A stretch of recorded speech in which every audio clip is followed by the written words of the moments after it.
Dans le sommaire d'abord, les résidences de Moïse Katumbi et celles de Salomon Ida Kalonda ont été perquisitionnées tôt ce matin par les agents de renseignement militaire dans le cadre de l'affaire Salomon Escadella. Les associations de défense des droits de l'homme ont dénoncé une violation des procédures. Vous allez suivre justement Georges Kapiamba dans ce journal. Et en justice, toujours le procureur général près la Cour constitutionnelle prête serment ce jeudi devant le chef de l'État dans la salle du Congrès du Palais du Peuple.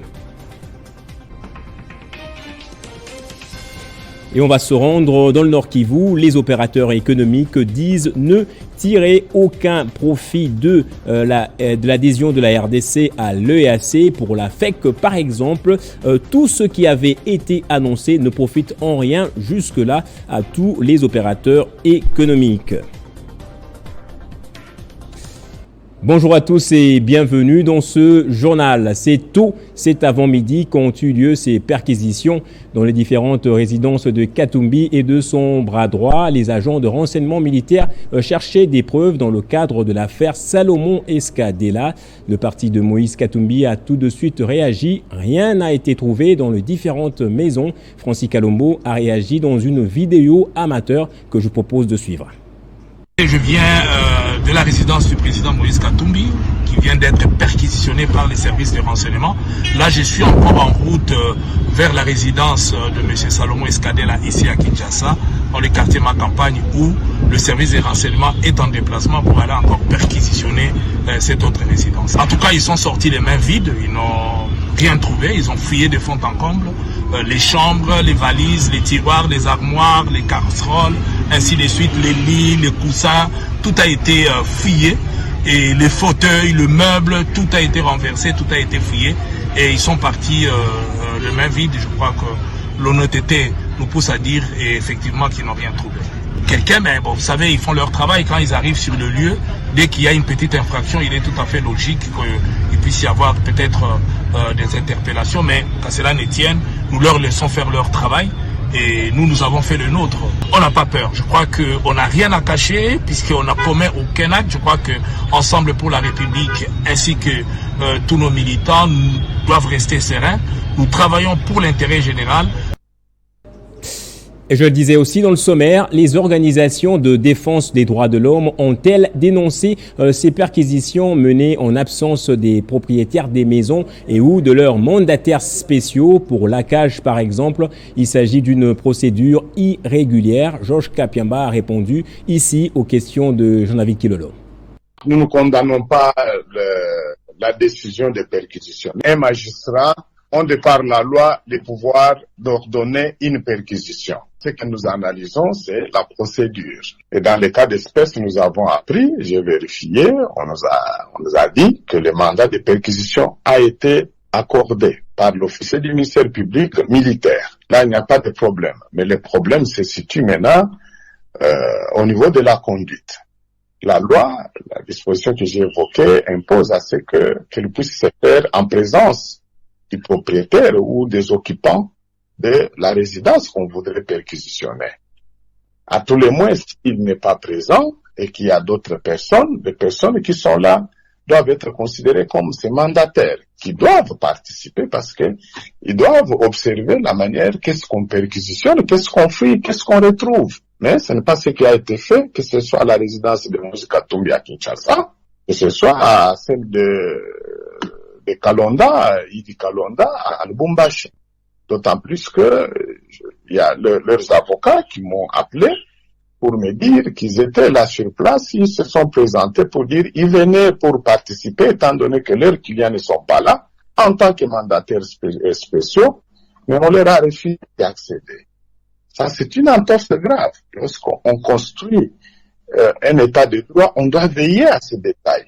Parce que ça tient aussi au droit de la défense des citoyens. Et en justice, toujours le procureur général près la Cour constitutionnelle de la RDC prête serment ce jeudi devant le chef de l'État Félix-Antoine Tshisekedi. C'est dans la salle des congrès du Palais du Peuple que se tient cette cérémonie solennelle. Cette prise de fonction du procureur général symbolise son engagement public à respecter l'état de droit, à protéger la Constitution et à servir la justice de manière impartiale et indépendante. Et au cours d'un point de presse tenu mercredi, la coalition Lamouka, par le canal de son coordonnateur, le professeur Kalele, est une fois de plus montée au créneau pour dénoncer justement toute tentative de fraude électorale en faveur de l'actuel régime. Elle rejette également en bloc la loi sur la répartition des sièges telle qu'adoptée par les élus, invitant ainsi la population à maintenir la pression sur la CENI. L'Assemblée nationale, animée toujours par la logique du forcing, vient d'adopter la loi sur la répartition des sièges, laquelle procède d'un fichier électoral sans soubassement réel, en réalité fabriqué par la CENI en vue de faire définitivement le lit de la tricherie en faveur du régime actuel. La Mouka avait catégoriquement rejeté le fichier électoral corrompu publié par la CENI. En conséquence, notre coalition rejette également la loi sur la répartition des sièges qui en découle. La coalition Lamouka salue les efforts que ne cessent de fournir nos pères spirituels de la SENCO et de l'ECC, la société civile, le mouvement citoyen et les partenaires extérieurs pour la tenue des élections transparentes, inclusives, impartiale et apaisée. La coalition Lamouka les encourage à persévérer dans cette voie car elle est convaincue qu'il est encore possible d'élaborer un fichier électoral fiable. Je l'avais dit également dans le sommaire, les opérateurs économiques du Nord Kivu ont affirmé ne tirer aucun profit de l'adhésion de la RDC à la communauté des États de l'Afrique de l'Est, l'EAC en sigle. À ce sujet, nous sommes justement en ligne avec David Katumbi. Il est opérateur économique dans le secteur énergétique. Il est depuis Goma en ligne avec nous. Bonjour Monsieur Katumbi, vous dites ne tirer aucun profit de cette adhésion. Qu'est-ce que ça veut dire concrètement? Bon, au fait, l'adhésion à la communauté de l'Afrique de l'Est, c'est un vieux projet, mais ça ne donne pas l'avantage aux opérateurs économiques, puisque ça fait plus ou moins 3 décennies que nous sommes en guerre. Donc, nous n'avons pas été suffisamment préparés pour que nous puissions constituer un matelas de base, puisque l'adhésion dans East African Community, ce sont les échanges. Ben maintenant, qu'est-ce que nous allons apporter sur ce marché-là? Nos milieux ruraux sont envahis par des groupes armés, donc c'est le milieu de production.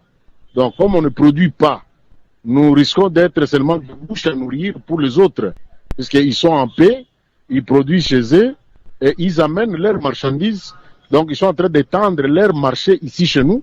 Par contre, nous, on n'a rien à amener là-bas. Voilà un peu la conséquence. Donc, ne voyez pas seulement le visa, mais voyez aussi les échanges commerciaux. C'est ça la conséquence qui pèse sur les opérateurs économiques de l'Est. Monsieur Katumbi, pensez-vous, comme les autres Congolais, que la RDC devrait justement quitter l'EAC?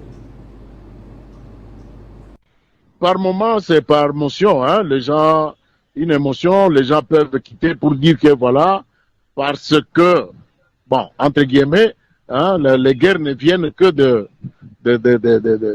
ses membres. Parce qu'en principe, l'adhésion à l'EAC, nous on pensait que nous allons avoir la paix, la sécurité pour tout le monde, puisque toutes les communautés vont s'impliquer une fois un membre est insécurisé. Mais c'est ce que nous sommes en train de déplorer. Lorsqu'un membre est insécurisé, on ne voit pas la réaction commune. Alors, le commun des mortels, il vous dit que ça n'a pas d'importance, mais je crois à la longue, ça finira par avoir une importance puisque une fois nous sommes tous ensemble, nous sommes plus forts et nous pouvons faire face à d'autres besoins. Voilà. Peut-être une dernière question. Avez-vous une recommandation ou une demande à adresser au gouvernement central? Oui, ce qu'on peut faire, ce qu'on peut demander au gouvernement, c'est un long processus. Puisque pour que nous ayons la paix, c'est l'implication de tout le monde. C'est-à-dire, non seulement les pays des EAC, même les autres communautés qui ne sont pas dans EAC.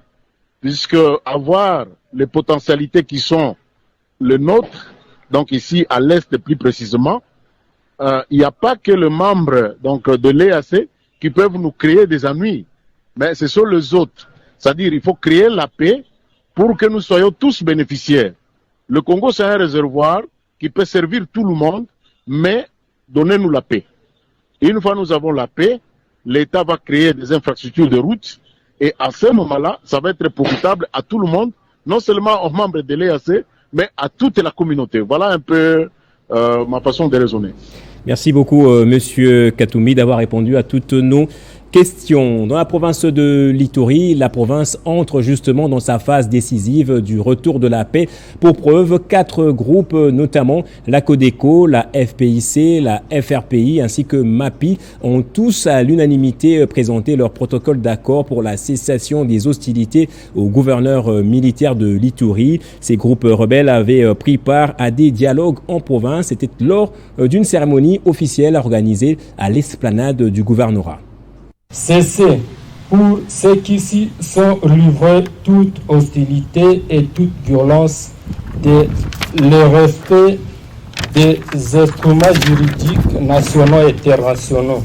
C'est une lueur d'espoir pour la pacification de l'Ituri. Après les dialogues sur la paix, la sécurité et la cohésion sociale des 4 groupes armés de l'Ituri qui s'est tenu à Aru du 26 mai au 1er juin 2023, l'heure est à la mise en œuvre de ces protocoles d'accord de cessation des hostilités. Ce mardi, le commandant de la 32e région militaire a remis la feuille de route entre les mains du gouverneur militaire en présence du comité provincial de sécurité ainsi que ses jeunes révolutionnaires. Acteurs de la société civile, acteurs sociaux et notabilité locale tiennent au respect total de cet accord pour le développement de cette province. Je demande à tous ceux ou celles qui sont encore dans l'idéologie de vouloir rester dans la brousse, de porter encore les armes et de décimer notre population, de rejoindre ce groupe ici de volontaires.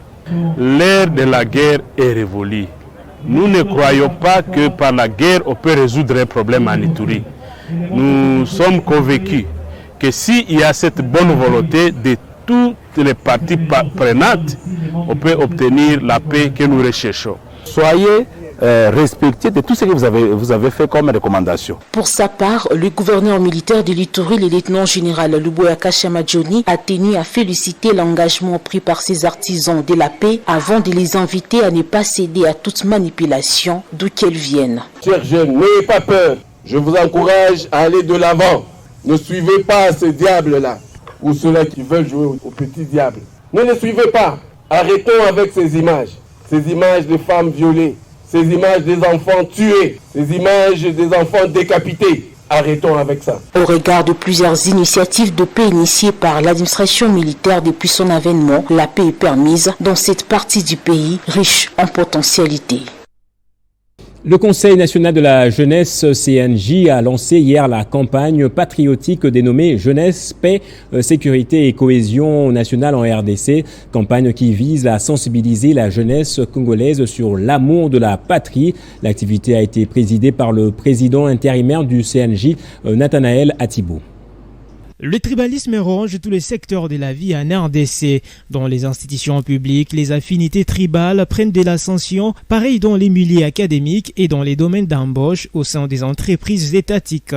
Le Conseil national de la jeunesse d'Ino Asela lança hier à son siège national une campagne dénommée Jeunes, Paix, Sécurité et Cohésion nationale en RDC. Occasion pour cette organisation de prêcher aux participants à la rencontre sur les valeurs de la République. Vous allez remarquer depuis depuis un certain moment, nous assistons à un climat malsain dans notre pays, la RDC, et surtout en ce moment préélectoral où nous assistons à des conflits intercommunautaires, au tribalisme, à la ségrégation ethnico-tribale et à toute forme de discours de haine sont là les mots qui gangrènent notre pays.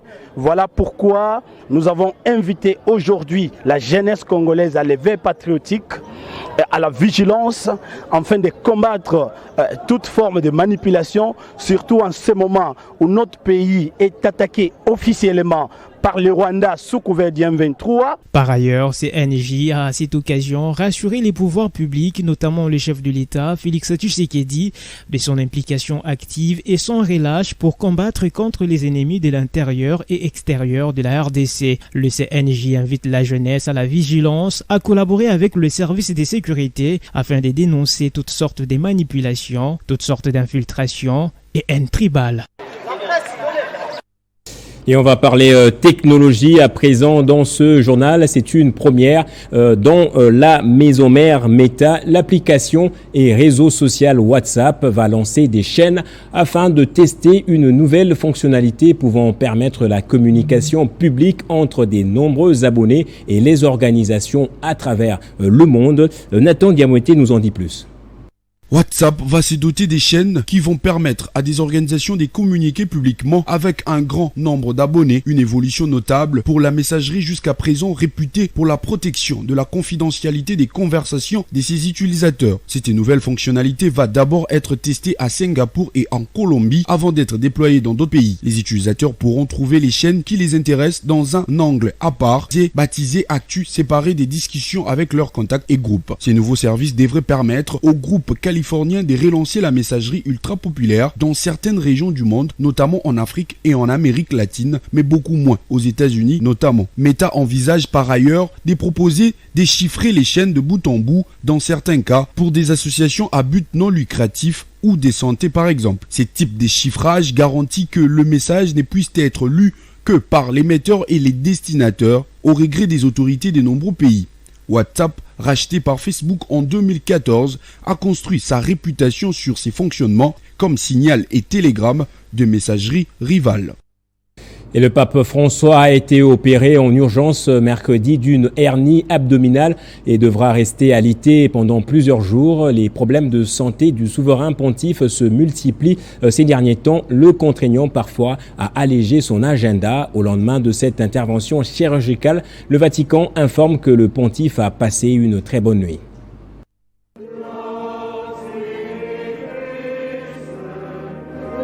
Mercredi n'était pas un jour comme les autres sur la place Saint-Pierre. Après avoir présidé le matin l'audience hebdomadaire devant les milliers de fidèles, le pape François est escorté à l'hôpital Gemelli de Rome pour une intervention chirurgicale d'une hernie abdominale. Il y a été opéré les après-midi sous anesthésie générale pendant près de 3 heures afin de résorber des adhérences douloureuses sur sa paroi abdominale, conséquence de son opération du côlon en juillet 2021. En fin d'après-midi, le pape s'est réveillé en plaisantant avec ses médecins, synonyme d'une opération réussie, mais qui va toutefois entraîner plusieurs jours d'hospitalisation. Pour les fidèles catholiques, en cette période de convalescence du pape, l'heure est désormais à la prière pour sa santé. Au lendemain de cette intervention chirurgicale, le Vatican informe que le pape a passé une très bonne nuit. Ce matin au Saint-Siège, l'atmosphère est plutôt calme, la méditation et la prière animent tous les fidèles. Âgé de 86 ans, les ennuis de santé du pape François commencent à se multiplier. Pour rappel, au mois de mars, alors qu'il soufflait sa 10e bougie au Vatican, il est hospitalisé 3 jours pour une infection respiratoire. En juillet 2021, il reste alité une dizaine de jours, cette fois pour ablation partielle du côlon. Le pontife catholique souffre également du problème des genoux qui, une fois, l'avait contraint d'alléger son agenda, dont l'annulation même de sa visite pastorale en RDC. Promesse qu'il honorera plus tard lorsque son état de santé s'est amélioré. Le jésuite argentin a déclaré à plusieurs reprises qu'il envisagerait démissionner comme Benoît XVI son prédécesseur si sa santé venait à faiblir. Mais il a par la suite affirmé que cela n'était pas d'actualité.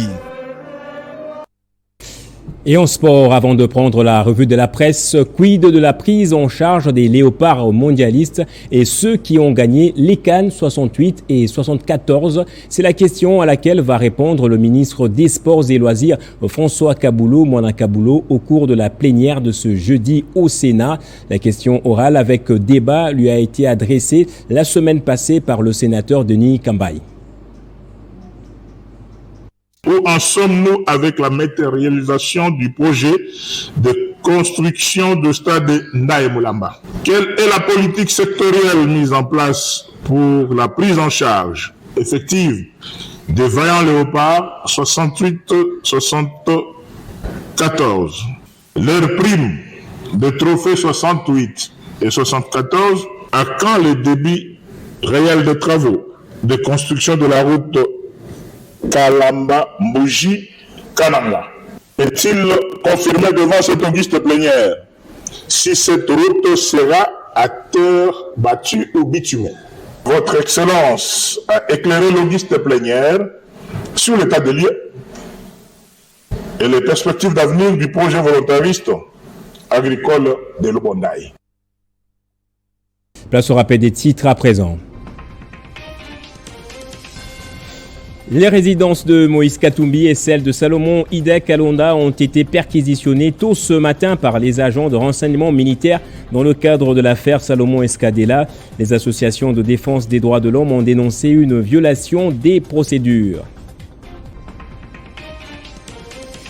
Et en justice toujours, le procureur général près la Cour constitutionnelle prête serment ce jeudi devant le chef de l'État dans la salle du Congrès du Palais du Peuple. Et on était dans ce journal dans le Nord Kivu également. Les opérateurs économiques disent ne tirer aucun profit de l'adhésion de la RDC à l'EAC. Pour la FEC, par exemple, les commerçants payent des taxes d'entrée dans un pays alors qu'ils ne devraient pas. On va rester ensemble pour la revue de presse à présent.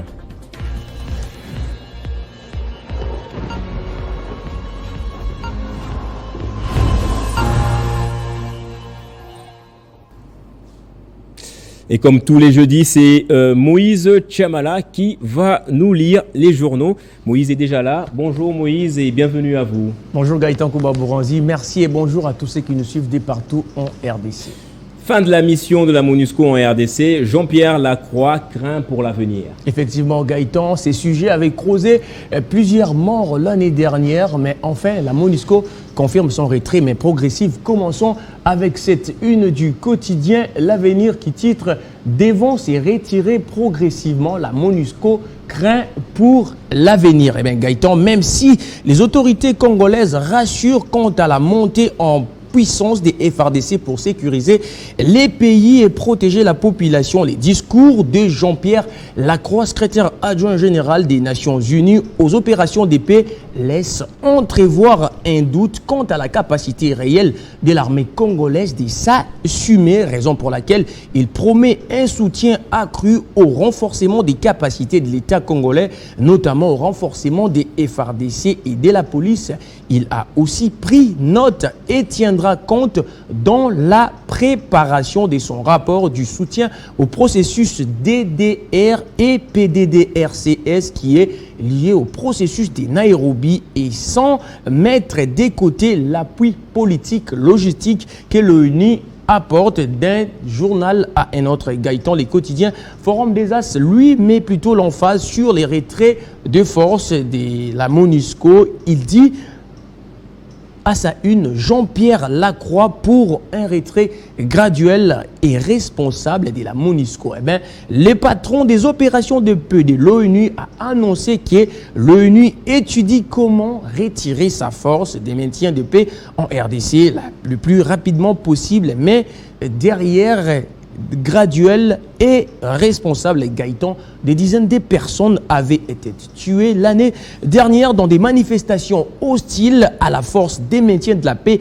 accusées de ne pas avoir su neutraliser les groupes armés qui massacrent dans l'est de la RDC. Il y a eu une frustration d'une partie de la population parce que la situation sécuritaire est encore préoccupante, a reconnu Jean-Pierre Lacroix.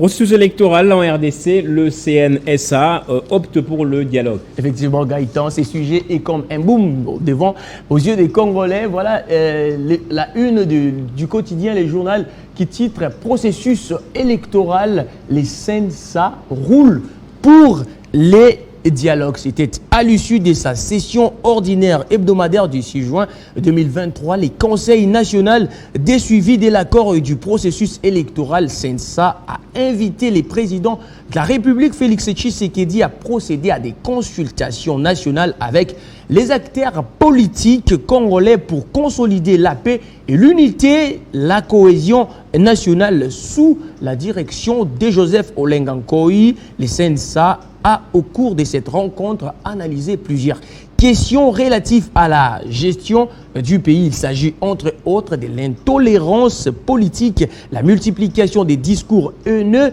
accompagnés des menaces d'atteinte à la vie et l'apparition du phénomène des milices à Kinshasa et dans des provinces. Pour ce, les CNSA demandent à Félix Tshisekedi d'initier les consultations. Gaëtan, pouvons-nous dire un autre dialogue? Et on va terminer avec ce sujet qui parle de la hausse des prix des carburants à la pompe dans 3 zones de Kinshasa. Effectivement, ces sujets, je pense que c'est la cause des embouteillages que nous avons vécu ces 2 derniers jours à Kinshasa. Mais venons à la charge avec Forum des As plutôt, qui titre hausse des carburants, gare à la surenchère. Les gouvernements est désormais appelé à anticiper, Gaëtan, en fixant les tarifs des transports en commun pour ne pas donner libre cours au désordre qu'entretiennent les chauffeurs dans ces secteurs. Les prix des carburants à la pompe repartent désormais à la hausse dans les 3 zones d'approvisionnement dont la nouvelle structure des prix est applicable à partir de ce jeudi 8 juin en cours, selon un arrêt du vice-premier ministre et ministre de l'économie nationale portant fixation des prix des carburants terrestres dans les zones Est, Ouest et Sud. Pour la zone Ouest, dont la ville-province de Kinshasa, les mazout se vend désormais à 2 985 francs contre 2 845 francs. L'essence se négocie à 2 995 contre 2 885 francs, tandis que les prix du pétrole n'a pas connu d'augmentation. Son prix reste toujours à 2 450 francs. Les gaz, lui, se vend actuellement à 4 831 contre 4 780 francs. Merci énormément Moïse Tchamala pour cette revue de la presse. C'est moi qui vous remercie, Gaëtan Koubabouranzi. Merci à vous également, madame, messieurs, d'avoir suivi ce journal.